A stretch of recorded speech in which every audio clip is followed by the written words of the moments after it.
Hello there. My goal tonight here with this video is to kind of create a story time, if you will, about the Kings of Pendar books. Tonight we've got book one. Just going to start out with the prologue. And the prologue in book one recounts the memory of General Relisus Halfthor.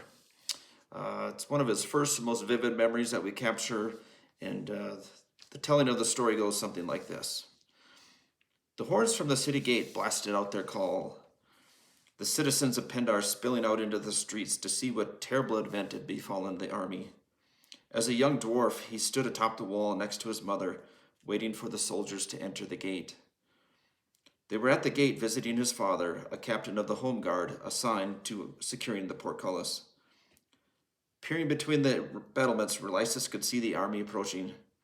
The dwarves all had their hoods of their cloaks pulled up, their faces hidden as they crossed the bridge below him.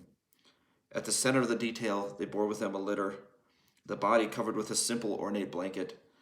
Following along immediately behind was the pony of the dwarf king, Orvald Karen, its saddle empty.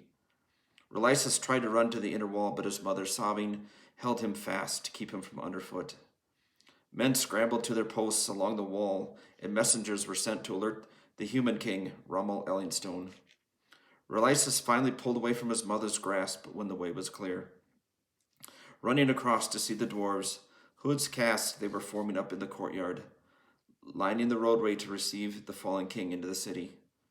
Upon seeing the body of the king pass below him in the courtyard, Relisus too instinctively moved to pull his hood over his head, struck by the moment and vowing to someday bring justice to the gnomes that had slain his king. The funeral lasted a week, as was dwarf custom. Throughout the entire city, men, dwarves, and humans alike mourned their king.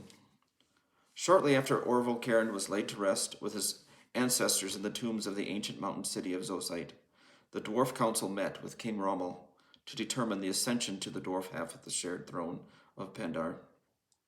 Orvald was without an heir, so the council voted against elevating one of their own in exchange for the highest cabinet position of the council. And so it became that the two races combined to be one.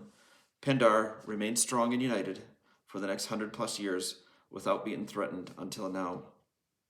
Thus begins the adventures of the Kings of Pendar.